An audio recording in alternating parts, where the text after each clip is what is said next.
Welcome everybody to How Fast Will It Go, and today we're dealing with the 1996 Formula Drift Nissan 240SX. Now this has 1,370 horsepower, 1,329 pounds-feet of torque from a 7-litre turbocharged V8 engine.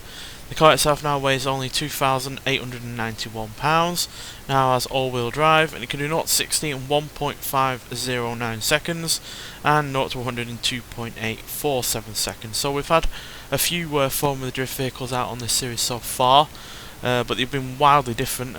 For instance, the worst performing vehicle has managed a speed of 247, while the best has managed 269. So yeah, 22 mile an hour difference between the best and the worst is quite a large gap, and no doubt because these cars aren't really meant for going in a straight line, and they're meant for drifting, obviously, because they're from the drift cars. So yeah, even though they usually have a lot of power, that's purely just to get those rear wheels spinning and get the car sliding around corners. So yeah, some cars can be hit and miss from Formula Drift cars, but let's get out there and see what this car can do.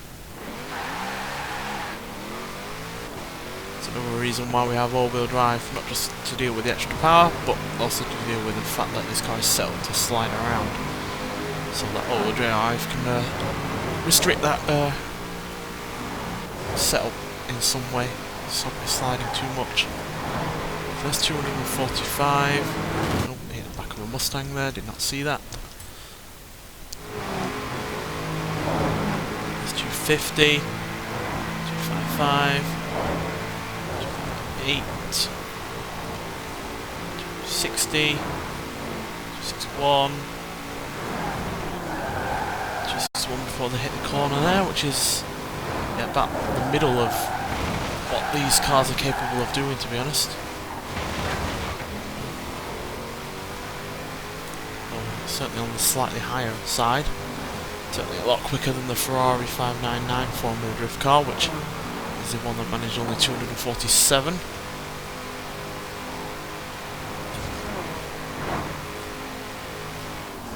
It's got a lot of power and torque from not the highest cubic capacity engine, and it's only got a single turbocharger and not two, so yeah, it's quite rudimentary, to be honest, to be able to get that kind of power out of it.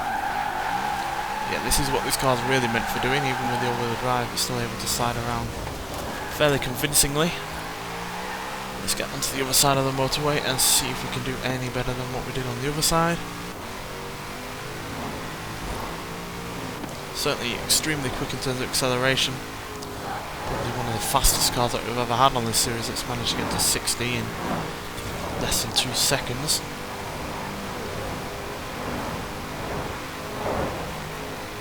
The top end is a little bit slow in terms of gaining speed, really. Again, I doubt this is the most aerodynamically attuned vehicle, and yeah, certainly isn't meant for getting up to these kind of speeds. It's more sliding around at 100 or so mile an hour, not at more than 200.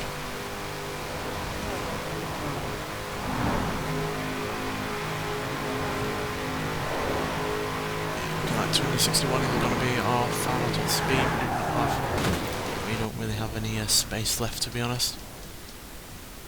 This corner usually kills some speed.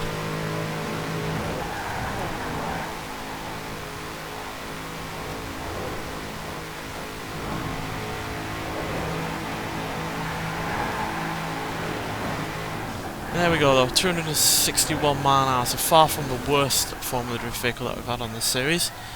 In fact, let me just check how that has done against other ones. Well, it's quicker than the likes of...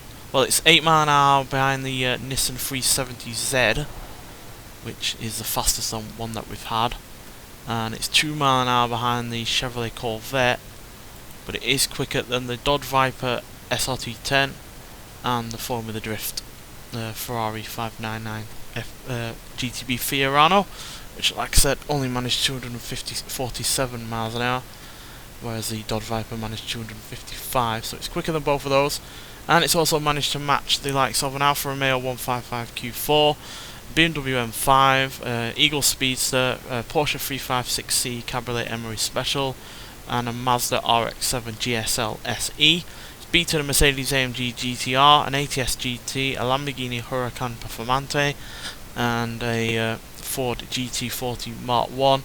And not only is it slower than those other two Formula Drift vehicles that I mentioned already, but it's also slightly slower than a Noble M600, Ferrari F50 GT from the same year as this, a TVR Tuscan S, and a TVR Cerberus Speed12. But quite frankly, considering it is a car that's meant to be going sideways and not in a straight line, this is still really rather impressive, and to be third out of 5 Formula Drift cars is still not all that bad.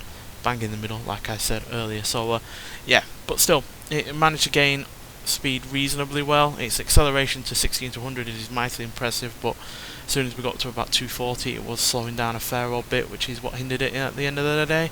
But still, considering what this car is meant to do, it's done a really good job, and it showed up several cars that you'd expect to be a lot quicker than this.